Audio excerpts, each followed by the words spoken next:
Materi sejarah kebudayaan Islam. Agenda pembelajaran hari ini, yang pertama adalah pendahuluan sesi, yang kedua adalah materi inti, yang ketiga perkenalan materi singkat, yang keempat adalah kesimpulan. Perkenalkan, nama saya Muhammad Zakir.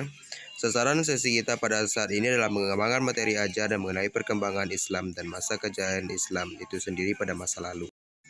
Sebelum kita masuk ke dalam sesi, mari kita cari jawaban dari pertanyaan berikut. Yang pertama, siapakah khalifah pertama setelah Nabi Muhammad wafat? Apakah kamu sholat subuh pagi tadi? Siapakah orang yang membukukan kalender Hijriah? Kalau nama anak Nabi Muhammad siapa? Ayo. Kalau khalifah terakhir setelah Nabi Muhammad siapa? Ayo. Kalau khalifah kepemimpinan yang tersingkat siapa?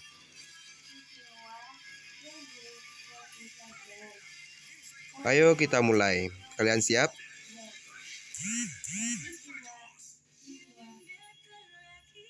Pertama, kita mulai dari peristiwa kematian wafatnya Rasulullah. Dilansir dari Wikipedia, penyebab kematian Rasulullah SAW adalah termakan racun yang diberikan oleh wanita Yahudi yang menyebabkan Rasulullah wafat pada tanggal 8 Juni 632 Masehi.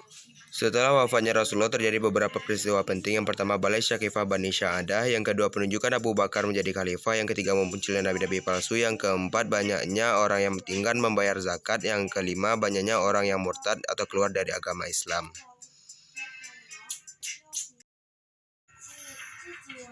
Apa ada yang ingin lanjut menonton? Ayo, siapa yang baru tahu penyebab kematian Rasulullah? Sekarang kita masuk ke era klasik 650 sampai 1250 Masehi. Era ini terbagi menjadi dua macam era atau dua macam periode. Yang pertama, masa ekspansi dan integrasi. Masa ekspansi dan integrasi dimulai pada tahun 650 sampai 1000 Masehi.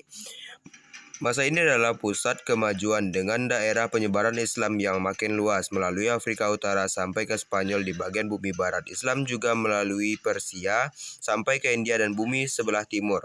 Di masa inilah perkembangan ilmu pengetahuan, agama, bahasa, dan lain-lainnya mencapai puncaknya.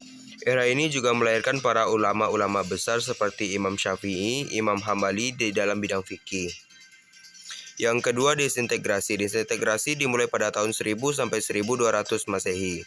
Ditandai dengan perpecahan dan kemunduran politik umat Islam hingga berpuncak pada terenggutnya Baghdad oleh tentara Hulanggu pada tahun 1258 Masehi.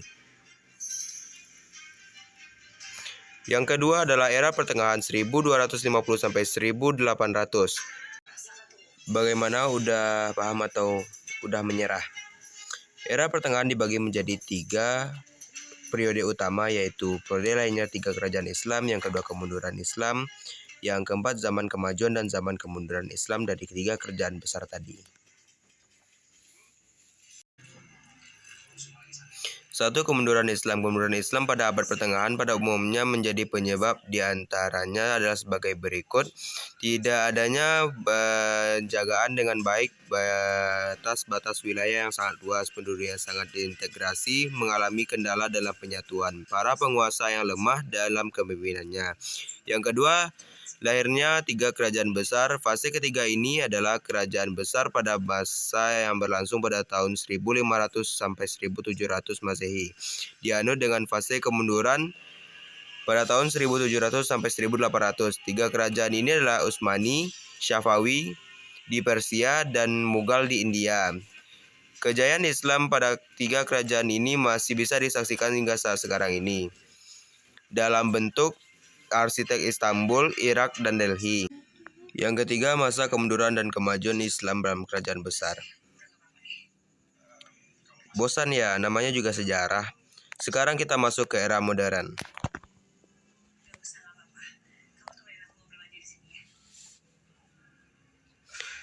Periode modern adalah periode yang berlangsung dari 1800 hingga saat sekarang ini. Umat mencari tahu penyebab kejatuhan Islam. Para pemimpin dan pemuka Islam memikirkan bagaimana meningkatkan mutu dan kekuatan umat Islam. Di era sejarah perkembangan peradaban Islam ini, kondisi Muslim berbanding terbalik dengan periode klasik.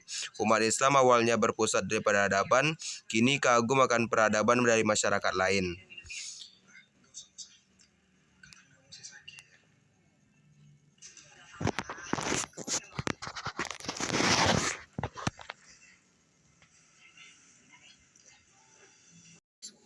Dari sekilas gambaran tadi kita dapat menarik kesimpulan bahwasanya Islam adalah agama yang unik di mana Islam menjaga toleransi tetapi ada cara agar dihormati. Dari masa ke masa, Islam terus mengalami perubahan baik dari segi pemeluk dan pemimpinnya.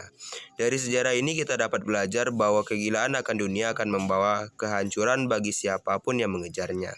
Islam juga mengajarkan kita untuk mengimbangi ibadah dengan ilmu, ilmu dengan iman, kekayaan dengan Allah Subhanahu wa taala. Terima kasih, salah dan janggalnya saya mohon maaf. Assalamualaikum warahmatullahi wabarakatuh.